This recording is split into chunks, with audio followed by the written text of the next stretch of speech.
looking at it objectively, I'd say there's concern over how long he can play his style. That's the key there. His style of game. Let me introduce you to this chart. And this is done by a doctor. Okay? Sports fantasy injury expert. Sports medicine physician specializing in regenerative medicine. Okay? Rushing QBs are injury prone, and he gives you the little SpongeBob typing there to let you know what's about to happen. Rushing QBs are injury prone. Percentage of games played. Trevor Lawrence, 100%. He's had toe, hamstring, and ankle injuries. Josh Allen, 95% of games played. He's got a bum elbow. Also runs a lot. Jalen Hurts, 92% of games played. He's had ankle and shoulder injuries. Joe Burrow, he's mobile, moves around a lot, will scramble when need to. 88% of games played, and that's including missing a whole year with ACL. Kyler Murray, 86% of games played, and he's had hamstring, ankle, and now an ACL injury. Then we have Lamar at 85% with ankle and knee injuries. Daniel Jones with 83% of games played, and that includes ankle, hamstring, and neck injuries. And Justin Fields, 82% with ribs, ankle, and shoulder injuries. And again, Lamar's injuries were in the pocket. Okay, so this 85%, these ankle and the knee, those injuries occurred in the pocket.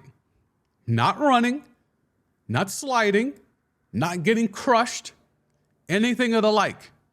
In the pocket. So we have QBs that have the propensity to run. And you see the percentage of games played with these QBs that are allegedly their playing style leaves these GMs, coaches, and owners like Arthur Blank to make statements like this. I'd say there's some concern over how long he can play his style of game. His style. As if these other QBs don't exist. As if Josh Allen doesn't run.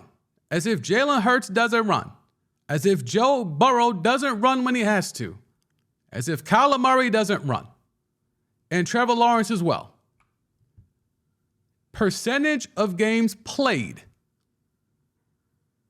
So again, there's a lot of narratives here where people are just going to say things. And again, I just wish there would be some transparency where the coach would just be like, yo, I'm just not trying to pay him. Or I'm not trying to be the one that sets the precedent that makes it so all QBs going forward start getting fully guaranteed money. I would love that type of transparency. As much as the blue check boys and girls in the media want to hear from Lamar and want him to publicly proclaim how much money he's looking for, how about we get the same type of transparency from these NFL coaches, owners, and the like, and say, yo, I'm not trying to be the one that gets roasted giving Lamar that money. Just say you're scared. Arthur Blank is scared. I mean, but this is the man that gave Michael Vick all that money back in the day. Had no problem doing that. He was going to go get Deshaun Watson. If it wasn't for the Browns blowing them out the water with the offer with fully guaranteed $230, Arthur Blank was going to do what was necessary to trade for and then sign a guy coming off 20 plus allegations of sexual misconduct, who had blown out 2 ACLs and had sat out a whole year in a contract dispute. So he had no problem getting Vic money back in the day. No problem going hard after Deshaun Watson to the point that you let go of Matt Ryan, who rescued your franchise after the whole Michael Vick debacle, had no problem cutting Matt Ryan because you're like, oh, we got a better version coming in.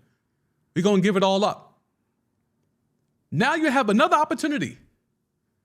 And you're trying to tell me about some Desmond Ridder? And then when you get pressed, the best you could do is tell me about his playing style?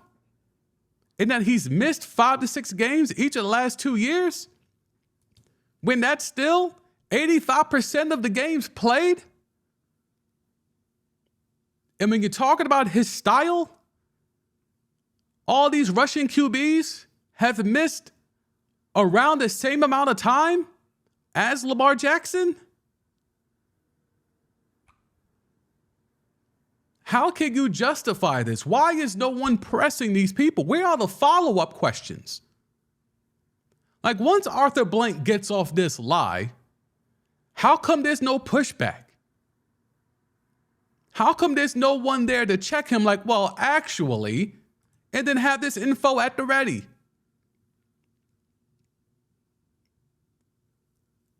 I just don't understand it, man. Y'all help me. Like, I don't understand where these narratives come from. I get it if you just want to say, I just don't want him. I just don't like him. I'm just not trying to be the one to put my neck out there for him. Like, there's a lot of ways where if you could just say that, I wouldn't be on here yelling and screaming every day. If there was some sort of transparency and authenticity in this business, in this industry, I wouldn't have to be on here. I could go about my day. It's Friday. But time after time, they just keep saying stuff that's a pure lie.